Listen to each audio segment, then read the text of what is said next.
Welcome to another roundtable episode on Ladies Talking Love. In this episode, 3 best friends share their thoughts about experiencing and overcoming shame. All of these women got married later than was quote unquote normal in their culture, but I think a lot of us will be able to resonate with some of their experiences, and they give great tips and insights into how to overcome shame.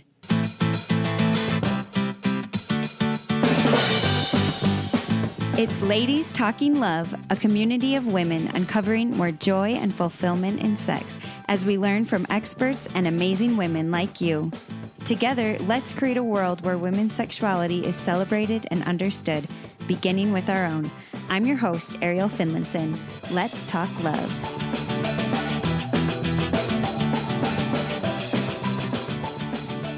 Before jumping in, I just want to thank you again so much for being here. If this podcast has been helpful for you or you've enjoyed it, I would really appreciate if you could leave a review. It helps other people find the podcast and know kind of what we're all about. I'm also always looking for roundtable participants. I know some of you might be like, I don't have anything to say, but I think we all do. I think we learn so much from sharing our stories, our successes, our struggles. And even if you might not think you have something important to add, I think that we could all learn a lot from you. And meeting all of you is actually one of my very favorite parts of this podcast. If you're interested, hop on over on Instagram to @ladies.talkinglove and send me a message, or you can always email me at hello@ladiestalkinglove.com. Without further ado, let's talk love. I'm so excited to have Julia, Emily, and Micah on for this roundtable episode talking about shame. We're going to talk about some of the effects of shame before getting married and maybe how that affects after getting married, especially because all 3 of these awesome ladies got married a little later in life. So it'll be fun to hear their experiences and let them introduce themselves. I'm Micah, and I am a web designer, graphic designer, and I have 3 kids and I live with my husband and them in Long Beach, California. And I'm excited to be here with 2 of my favorite people in the world. 3, Ariel too. Hi, I'm Emily, and I'm happy to be here. I am married to a lovely man named Scott, and we have a little son, and I work in commercial real estate, and I love just being a friend in life. It's my favorite. I'm Julia. I am married to a man named Ricky, and we live in Magna, Utah. And I am excited to be here with 2 of my best friends. Awesome. So excited to have you guys here. So you guys mentioned that you kind of got married a little bit later than the norm. Nationally speaking, statistically, really not that late, but maybe in some religious cultural backgrounds. Would love to hear, to start off, what was some of your experiences being single for longer than the normal average of people in your culture at the time? I was almost 30, like 2 months shy from the time I got married. So my entire 20s practically was dating and all of that. And sometimes I think back to 20s Micah, and I just want to hold her and love her because she just went through so much with heartbreak after heartbreak. And it felt like there was something wrong with me. There was something that men didn't find desirable in me. And I just ache for her sometimes.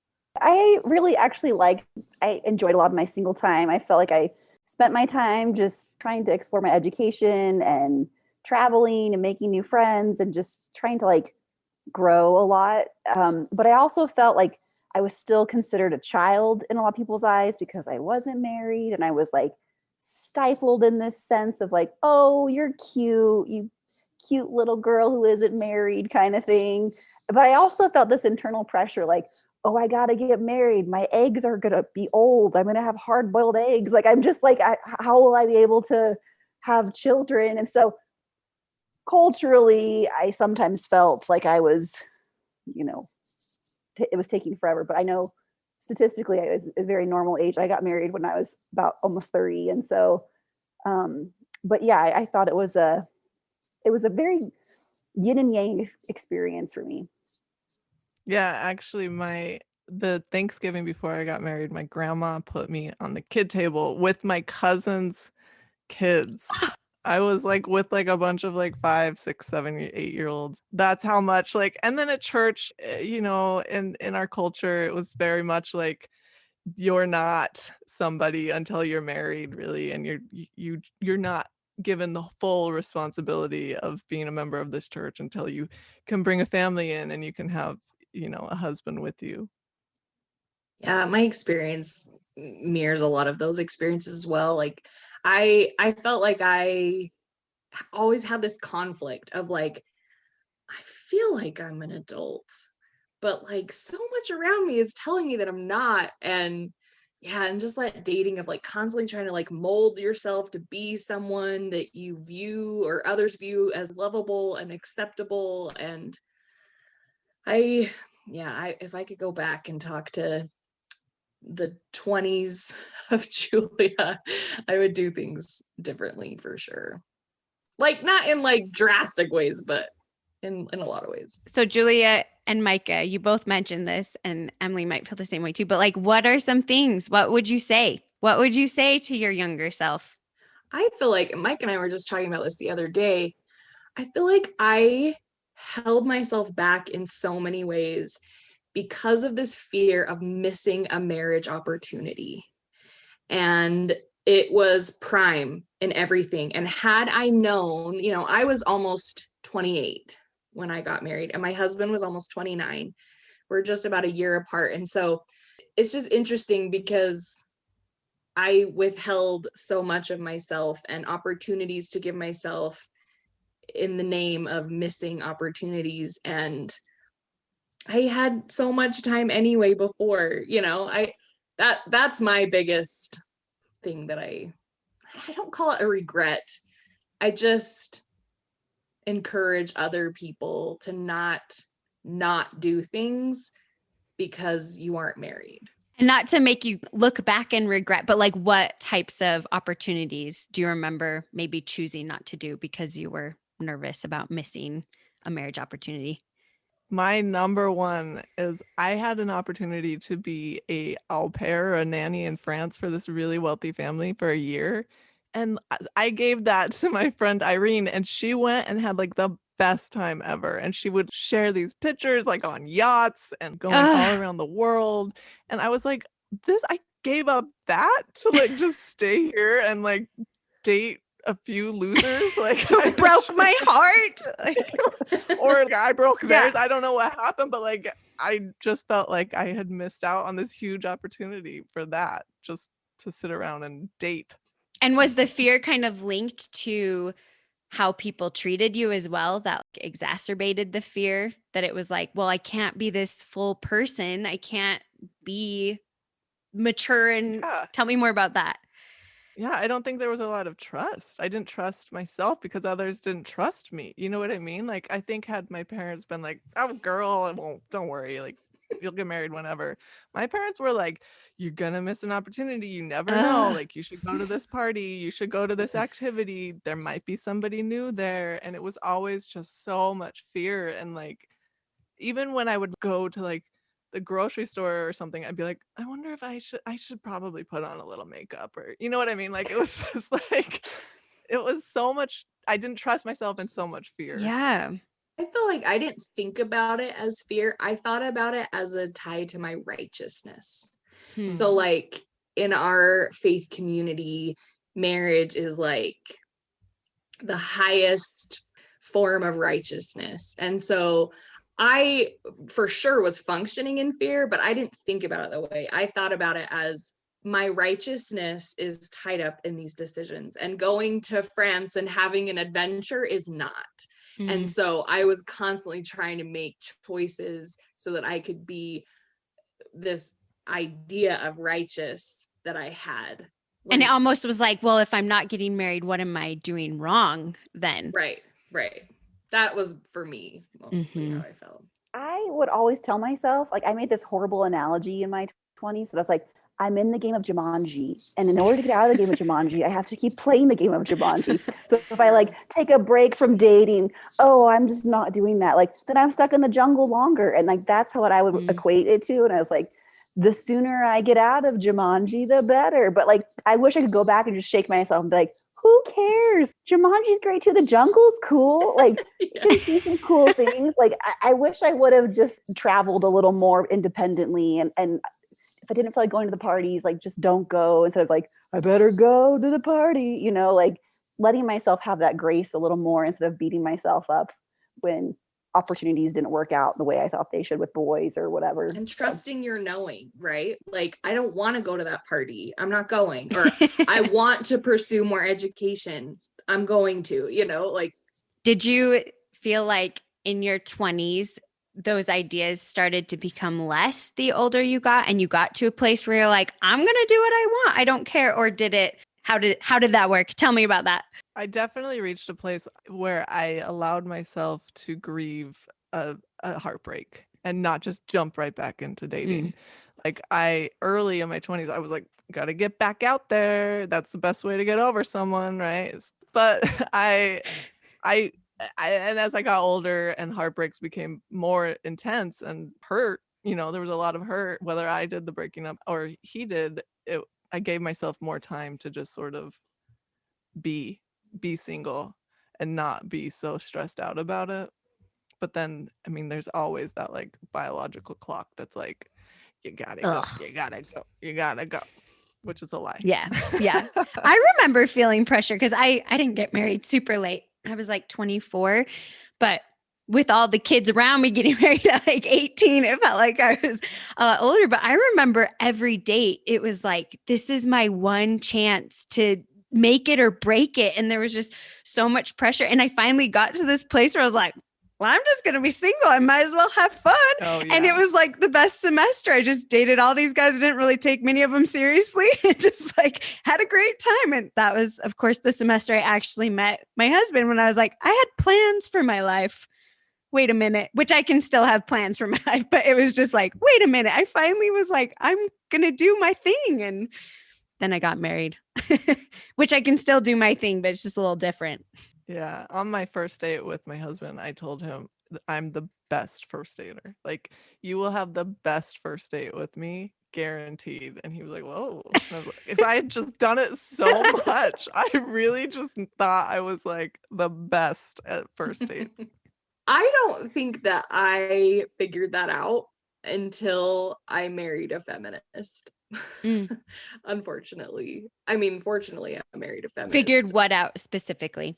That I can be an individual and be in a relationship, and I can pursue what I want and be righteous, right? And I actually had an interesting experience a couple of months ago where I've been studying grief just because of things going on in our world and in my life.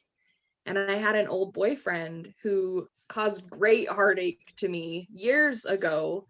And he reached out and apologized and like cleared some air and, you know, told some truths and said he was sorry. And it was extremely healing for me to like have that conversation. And it made me, you know, talking about looking back, what would we have done? I wish that I would have learned what Micah says she figured out, right? Is like, take a beat. Your heart is broken, you know, like have a mature conversation about what you're feeling and why it hurts and what you're afraid of. And I was just like, okay, he doesn't want me, or I don't want him, Moving on. like moving on. Yeah. Because I had this like standard of righteousness that I was trying to achieve.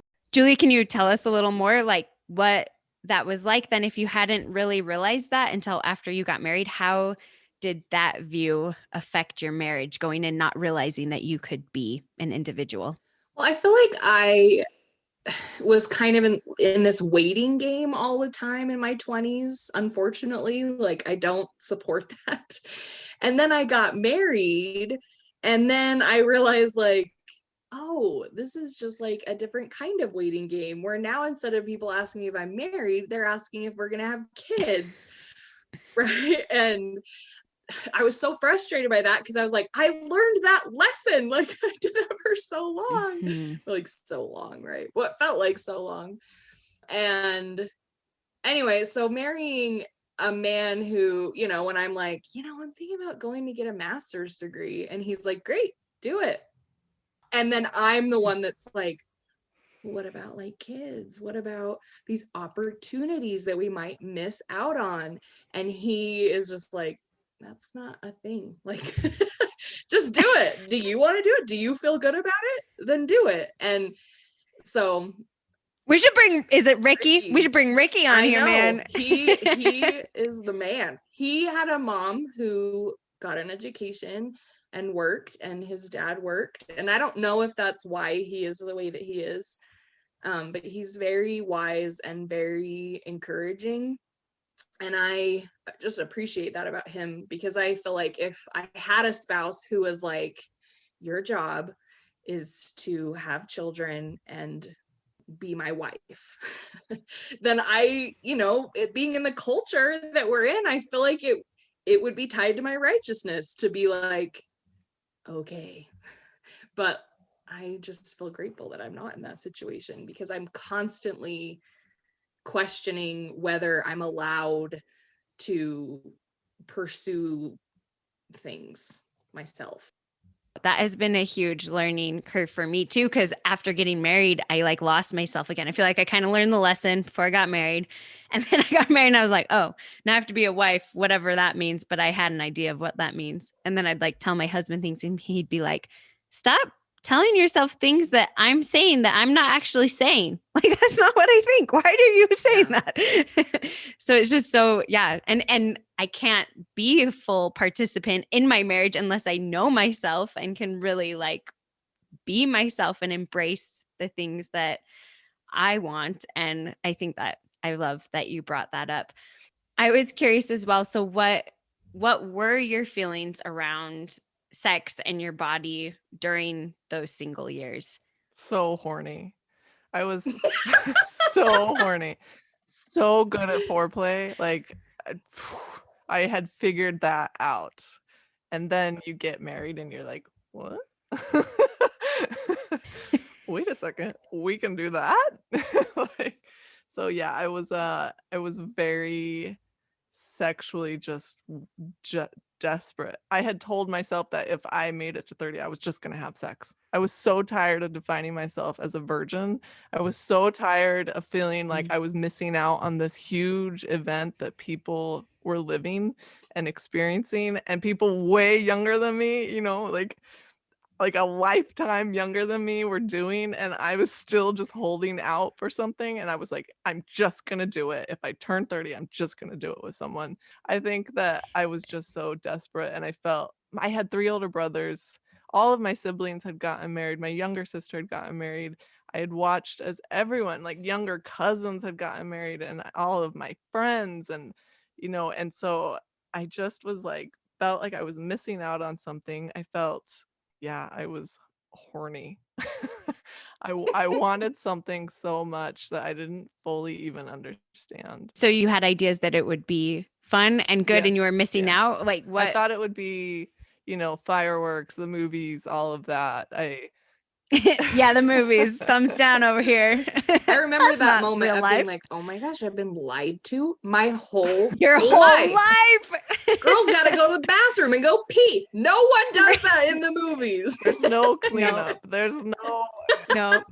There's so much cleanup for a girl. So much. I feel like with that, I felt like I liked dating and I liked being like intriguing. I liked being wanted by guys, but then there's some guys I would date and they would want more. And I'd be like, oh, I can't. And so I would, pull away. And I kind of started to treat sex like this thing that was on the shelf, like a beautiful doll collection that I'm like, I can look at it, but I can't touch it. Like it's too precious. And so it became this unknown, and like even exploring it or like thinking about it made me feel like I was like, am I a dirty girl? It's like I had these really conflicting feelings about how I wanted to have sex, but I also recognized that I shouldn't be desiring that as someone who wasn't married in my faith. I agree. Like even that desire, even like wanting it was something that I like worked to like shove down in myself. But then you're like with that guy and you have like so much chemistry. And so you're just making out. But then the next day you're like, oh my gosh, like I want sex so bad and I feel so bad about it. Like so much shame. Yes. But also, yeah, just conflict. I had conflict. This is the word. So was the shame mainly from What was it from? That's my question. For me, it was fear of, I guess, the pleasure that women aren't allowed to have. I guess in my mind, I thought that like this was something, you know, men, I would have so many boyfriends tell me like that they got blue balls so bad after making out, and it was so painful, and it was so blah blah blah blah blah. And I was like, well, so maybe this is something that like men actually like, maybe this is like hunger and thirst, and like we actually need this. You know what I mean? Like it felt like I had been informed by men telling me things. And even like I watched a lot of MTV as a kid, which I don't recommend. And I remember like shows talking about like, oh, we don't like pubes on girls, and like feeling so much shame over some part of my body that I wasn't even showing to people. I was keeping very private. And yet I had shame over this thing because the world was informing me that, you know, whatever I was doing was wrong, or my boobs weren't big enough, or you know whatever it was, like something about me was not desirable to a man, you know. Yeah. But then you're like making out with these guys and they're like, oh, blue balls. And so then you're like, well, which is it? Am I Right. desirable or am I not? It's this like constant identity of questioning. You're like this constant question mark in your family, in yourself, in your dating. Like it's the worst. So did your shame around sexuality increase the older you got, or did you figure some things out, or? Yeah. Mine increased. I think I was like, this is Yes. getting ridiculous now. I'm like, I'm knocking on 30 and I'm like, ha ha ha. We just cut cobwebs, I guess. Like it just started to feel like this sense of like the party's fully left. I know nothing. And I don't know how to know more with still, you know, keeping with my faith and beliefs. And so I felt this sense of just this like circle of frustration with it. And so yeah, I think it got worse as I got older. And I feel like to build on that, to talk about the men, right? Like that was something I felt a lot of fear about, was the ideas surrounding like who was left, right? We're almost 30, and what guy is almost 30 and not married? There must be something wrong with him. And that's not, People say that. They're like, and well, it is not true. It's just not true. It's No. absolutely not true. Well, it's not true for any of us. I mean, each one of us married just amazing men who are feminists, who encourage us to pursue our dreams. And like, I wish I could tell my younger self, dude, the older you get, actually, you're going to refine your tastes, and you're going to find a man who actually is lifting you and helping you rise to what you can become. Yes. So good. That's so, I think this conversation is so fascinating though, because you guys had to wonder, you guys were like craving it and wanting it. And I think a lot of younger girls, I don't even know. I mean, I can't speak for everyone, but I think a lot of them probably didn't even know that they wanted it. You know, some of them might have, but then you get into marriage and it's like, oh, that's it. I think Micah said that.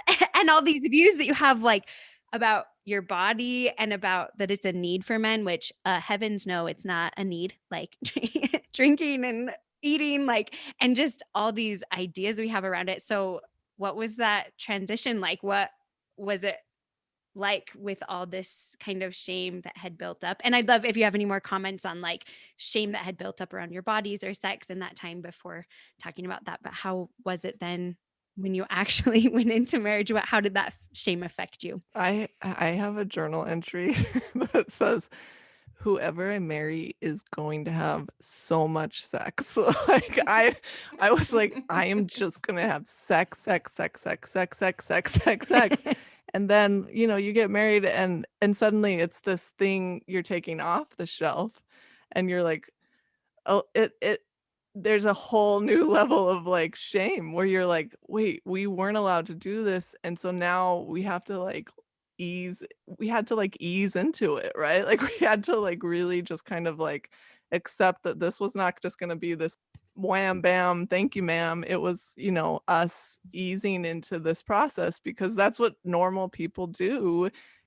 And did you realize though that, because I think a lot of women don't realize that women can experience pleasure during sex. It's more about men. Like, did you realize I that? definitely did. I had reached a point where I was masturbating, but like I had figured out that like this is something that I can do with my body and I can experience pleasure. And so for me, when I did get to having sex, I already knew like how to tell him the things that I enjoyed. And I think that was so much maturity on my part to bring that into the marriage because I was a virgin and a lot of virgins don't experience that. They don't experience being able to say like, here's what feels good to me. Let's practice this together. We can learn together how to do this with each other. But I'm abnormal in my faith community. I don't think a lot of girls are willing to even say that they were masturbating. I think that's great, though. I think more women need to be exploring their sexuality. And there's certain thought leaders who believe that when you do that, you have a better sex life going into marriage and you can better advocate for your needs. I feel like for me, I had to unbury the desire that I had like repressed for so long, and that I'm still trying to like cultivate and learn and understand and unpack that shame too. Like, my body wasn't good enough for so many people because they didn't want to marry me, which has nothing to do with it. It's just like people are in different phases of life. Just because they didn't want to marry me doesn't mean my body wasn't of worth. I'm always of worth. And so I've had, And it's not about your body. it's about who I am, like my brain and everything. So I had to unpack that. I think, and finding someone that you connect with, because your brain was great back then too. And when you find the right partner, which I so fortunately did, it was that shame kind of melted away, and a lot of the things I thought were insecurities or made me unlovable or something were suddenly the things that were celebrated about me, and I could celebrate myself more openly and dig that desire out by kind of tearing down that shame. How did you? Because I think that's hard for a lot of women to dig it out. What was that process like? Yeah, tell us about it. It didn't happen overnight. I think it's been a lot of thinking about it, thinking about my worth and what I want out of my marriage and my sex life. And I think I have to constantly rewrite the old messages I told myself. Like when I catch myself in kind of a thought process that is negative or shame based, I have to be like, hold up. What are some of them? What are some of the messages you told yourself? And now what do you tell yourself? Oh yeah. I used to think like, oh, you're not desirable, or you don't have big enough boobs or whatever, or you don't fit the mold of what an ideal woman is, or like I even used to think like, oh, you're too educated, that no one's going to want to be with that kind of girl, you know what I mean? So I had to kind of unpack some of those things. I'm also very tall, and so I'm like, I'm too tall for everybody. Like that was also things I had to unpack and rewrite how I mean, those are very surface level things, but I had to kind of rewrite some of those. But I think, like Julia was saying, like the media had, I think, a huge influence on all of us, that a lot of what we saw about sex was about bodies. And so that's what we thought it was. We didn't realize that it's like, yes, our bodies are important, but it's actually really not about bodies. It's about love and connection and sharing your life and dreams and everything. And yeah, I think a lot of our shame came because it was about bodies. That's what we saw. Yes. Yeah, I was more in the camp of, I knew that I could have pleasure and that having pleasure in sex someday was going to be amazing. And then I married someone who I had a lot of chemistry with, and then we got married, and my body like freaked out. And it took a while. Like I was thinking as Emily was talking, I went to Emily's bridal shower. So she got married like, I don't know, was it like 7 months after me or something?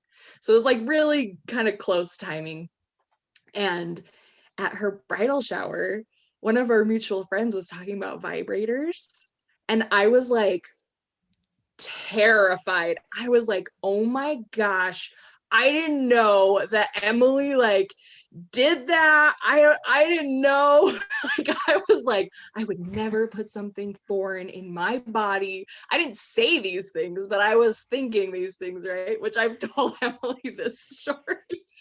And it took I think one of the hardest parts for me was I was coming in with these like ideas of media and my drive from dating. And then I got married and I had to learn what consent looked like in marriage, because I I can't even say, because real clear communication wasn't really happening about sex yet between me and my spouse.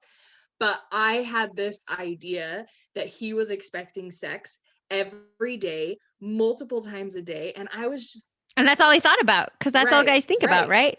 right. Wrong. And I was like, I am just not up for it. And I felt bad, right? So then I go to Shame Town because I'm like, what kind of wife am I? Like, I've been waiting for this. And now I'm like, I don't know how to say yes. I don't know how to say no. And so what actually led to us having a better sexual healthy relationship was the issues of our communication. It caused problems that like we just felt off. And so then it caused us to say like, okay, what's off? And then I'm like, hey, like, I don't know. I don't want to say no and make you feel bad. Like, I can still desire you and love you, but like not want to have sex tonight. And he was like, yeah, okay, cool. Like, no problem. And you're like, wait. I can like say no, or I can like ask for sex, you know, like, and so that was really helpful for us to figure out how to communicate about sex, how to communicate wants and needs.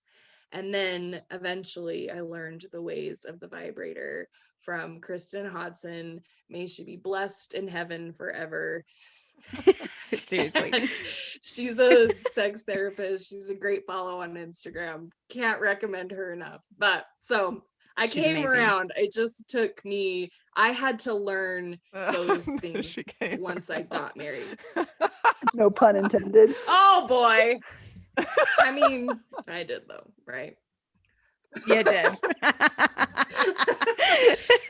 Which I think though that's so important though, whatever your journey looks like, it is a journey and you have to learn your body. And I've read some research, it's just fascinating, but it talks about like women have to learn how to orgasm and they can be taught, but especially in cultures like ours, oftentimes where women might not even know it can be pleasurable or be encouraged to learn and know how to learn, it can be so difficult. So I love that even though you had this longer time, I think you guys also were ahead of the game in a lot of ways that you were able to learn faster than some, which it's not a competition, but I think that's powerful to learn how to communicate. And I loved what you said about consent too. Like, I think a lot of us don't realize consent goes into marriage. It goes into any relationship. Like, you can say no or yes. Your body is yours always, no matter what, you know? And I think that is so important to bring up. How Julia kind of talked about this realization she had with Ricky to kind of help their sex life turn around and have communication. How did you guys in other ways realize that there was something that needed to be fixed around the shame that you brought into your marriage? I think sometimes I wasn't always the initiator. And I think of sex, and I was like, that's the man's role in my mind. And so I feel like I'm still working on that and still trying to like kind of reduce that shame and like that I can have that desire and that I can initiate that and that can be great and fun. And it's hard to rewrite those scripts. They're so strong that like you are a bad girl if you initiate sex. Okay. Yes, exactly. And so I feel like it's been great for my husband and I just like talk through like things that we wish was part of our sex or things we could explore and, you know, find a fun book or something. Like we're kind of like, we've also been using like that Gottman Institute. They have a great app that's free. They have like fun little questions of just like building intimacy in a way that's just like asking, like spending time together in a way that isn't just like sex. It's sometimes just us chatting and feeling close in that way. So I feel like that's kind of helped. But I mean, and the shame, I think what's great is I have a partner who's very loving and supportive and validating, but I also feel like it's my own quest too. It's not his responsibility to Yeah. make me happy and whole. It's my own job. So Emily, I love that you brought that up, because that, what I didn't understand in my younger years is it really is about connection, and it is intimacy. And maybe that means sex, but maybe that doesn't mean sex. And it can still be intimacy, and it's still valid, and it's still important. Like that, I've just been learning that.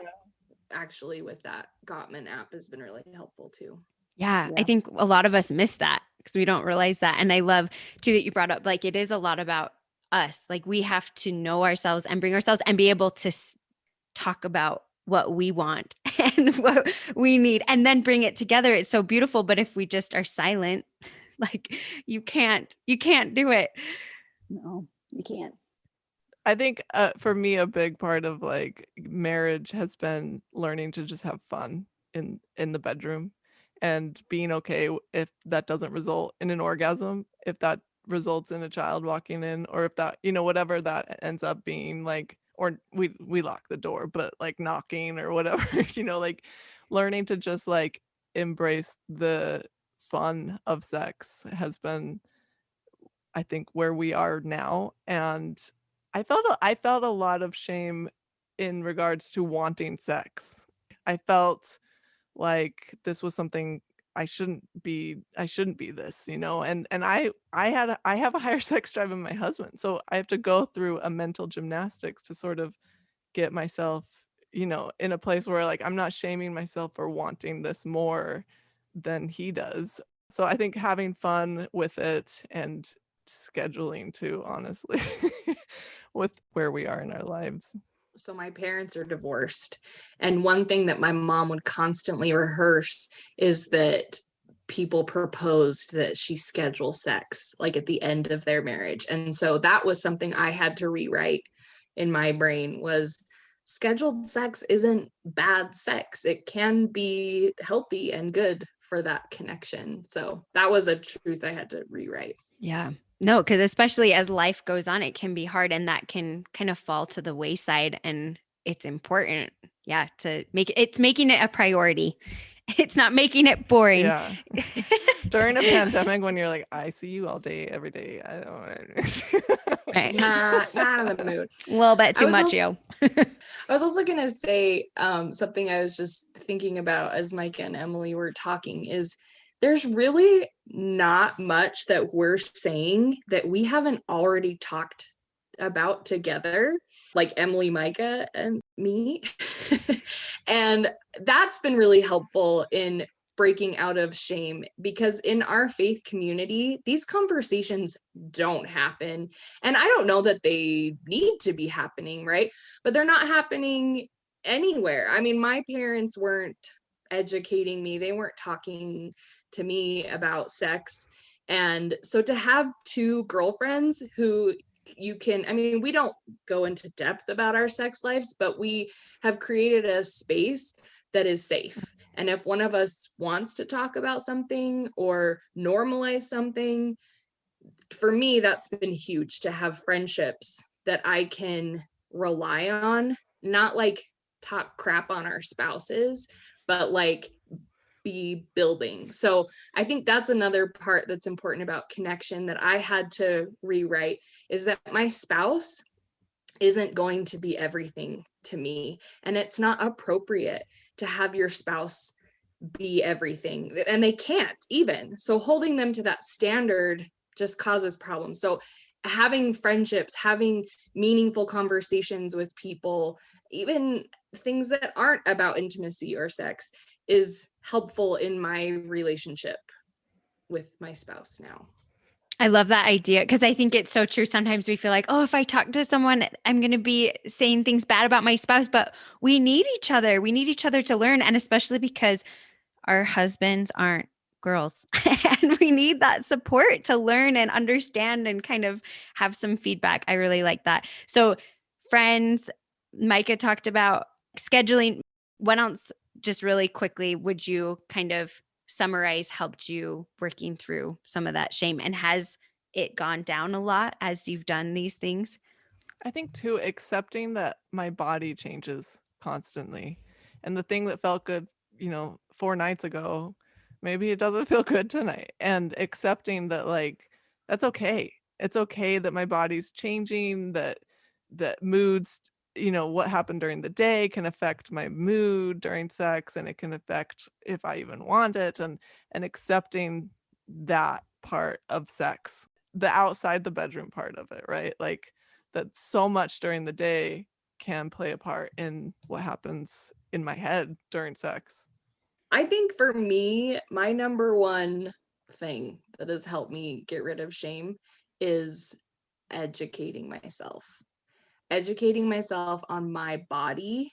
I mean, like literal like body parts, and normalizing having conversations about it. It felt like the shame, I feel like, crept in when I believed it was bad. Which means I'm And quiet about it. right. And if everyone is quiet, I'm just following that lead. And then because it's so much a part of my religion, I was constantly connecting it to my righteousness. And so to be able to like hold those two things and be like, I can be a faithful Christian and love great sex. Like those things aren't opposites. It's not sinful. It's actually really great, right? But educating myself, I had to rewrite truths that I had been taught, or values that had been planted in me by someone else, right? To undo those things and then ask myself, like, okay, so now I understand these foundational things. Now what do I want? Like, how do I make this Julia specific? How has, really quickly, we're about to wrap up, but just how has overcoming shame affected your sex lives now? Overcoming shame is always going to improve life in every aspect of life. It improves communication, it improves all aspects of life. And so for me, catching myself in a shame tunnel or whatever, I learned to just stop myself, do some breathing, and say, no, I can let go of this. I can let it go, to quote Elsa, and just move on, right? I think it's still a process. I don't feel like the shame is ever fully gone because it morphs so sneaky like that. And so, So yeah. sneaky. And so I feel like I can work through something and then it's like, oh, but you're not doing this right. And so You're like, wait, I overcame that one, but it's back in a different way. yes. And so I feel like I have to just constantly make myself be aware and to really tune into where that message is coming from, and then how I can then divert it or find ways to replace that message, and to just kind of keep listening to inner Emily because she knows what's up, and trying to stay aware of that. Yeah, I totally agree. It's still a journey, still something that's evolving and changing. Talking about it with my spouse, I feel like, is one of the most helpful things. And it feels less scary when I talk about it and it's validated by a loving partner.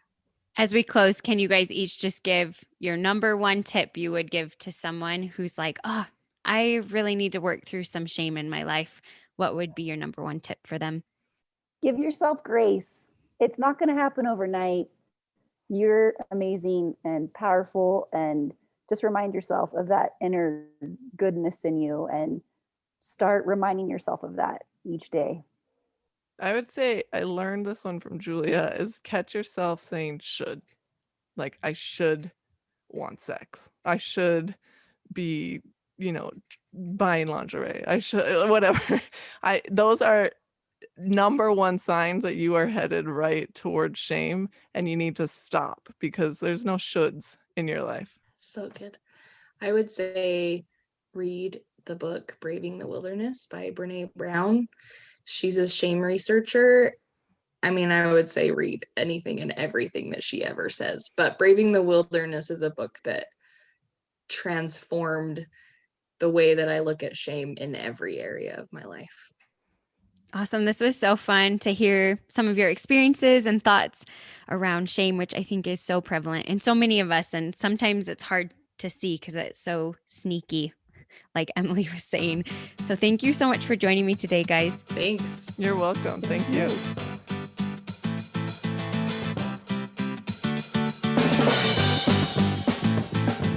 Join the conversation at ladies.talkinglove on Instagram and tag your friends who would like to participate. You can also check out our website, ladiestalkinglove.com, where you can access each episode and join our exclusive newsletter. I'd love to hear your thoughts on Instagram or by email to hello@ladiestalkinglove.com as we learn together. Thanks for talking love.